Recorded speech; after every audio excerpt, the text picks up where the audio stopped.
Good morning, Congressman. Good morning. Thanks for having me back.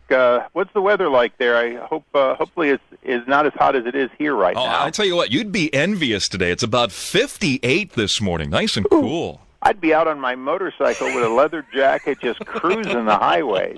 Windows were open last night. No air conditioning. Kind of one of those, rare July days here in Sacramento where you're not going to sweat all day long. Well, I'll have to get down to Walnut Grove in the next couple of weeks. I'm getting back to California. Speaker Pelosi has given us a full 6 weeks off for her people to campaign, and I won't need quite all of that, so I'll get a week on the road. Well, come on up. We could use a little help with the budget here in Sacramento, sir. Any ideas? Yeah, just say no to. I always tell people there's one way to fix 50% of the budget, and that's instead of taking half the money and giving it to K through 12 every year, and then saying it's not enough. What we need to do is take each teacher, give them that roughly $250,000 that's spent per classroom, tell them that they can take half of it and pay in benefits, and then tell them that they should put the other half where it'll do the most good for the kids in the classroom. And I'll bet you they would not spend nearly as much on administrators and junkets and sabbaticals for nameless people who don't teach in the classroom. We might actually get kids taught, and the teachers would be happier if they knew they were getting half off the top, and the other half they could spend it where it would do some good. No, it's funny you'd bring that up. Yesterday we talked about a story with a nonprofit, my fingers are up in quotes, lobbyist group for public education, and their executive director was taking $500,000 a year. Well, that's the other thing is let the teachers decide if they want to pay any dues after we give them half off the top. Boy. That is so true. Let me get you on one topic here before a traffic check, and we'll come back and talk about WikiLeaks and some other stuff. But stimulus money to California. We have discovered that Senator Barbara Boxer has earmarked some $125,000 for 165 road signs made by Caltrans that go up and down the state of California. Just to advertise the stimulus creation of jobs and saving of jobs. This is going across the country. Anybody back in D.C. paying attention to this propaganda with our tax dollars?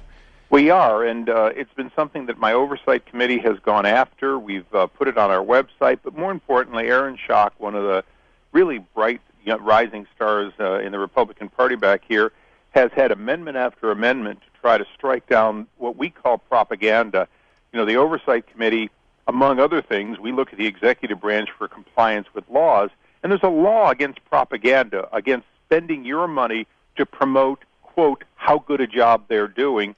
And it's very clear that these mandated signs, many of them with thank you Barack Obama on them, are really all about bragging about where this money was spent.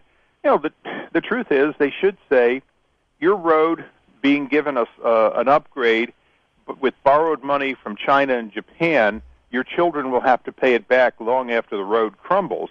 But that wouldn't work for their agenda, particularly for Barbara Boxer, who rightfully so is in the race of her life. And this is the first I've heard of this. Once again, we're talking with Congressman Darrell Issa. Some of the signs say, thank you, Barack Obama? They do. There was HUD had what happens is each department have taken this money and strongly suggested these signs.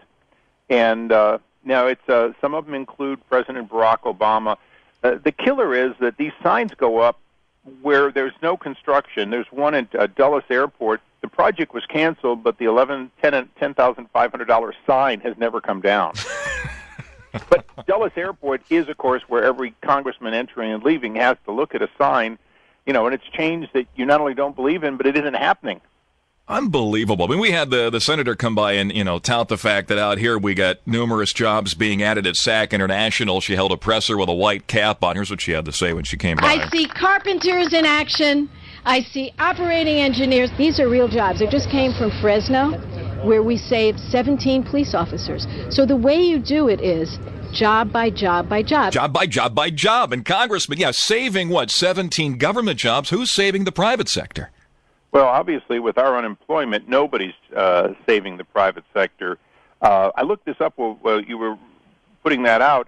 The actual statement from HUD, which is one of the examples, was funded by the American Recovery Investment Act, Barack Obama, President. That was how in writing they suggested strongly that you do this. Here's the problem we're going to have. We're now addicted in Sacramento to deficit spending. We're now addicted in Washington to $1.5 trillion, a number that, you can't even explain that if when Jesus Christ was born, we started giving away $1 million a day, we still wouldn't get that much given away. You can't put in terms what $1.5 trillion is and how long our grandchildren will be trying to pay it back if we ever get to a balanced budget, except to say there's got to be a point where the American people, maybe this is really the core of the Tea Party movement, just say enough is enough. I don't believe that I can balance my budget. I can live with less, but the government never can. And you said it very well.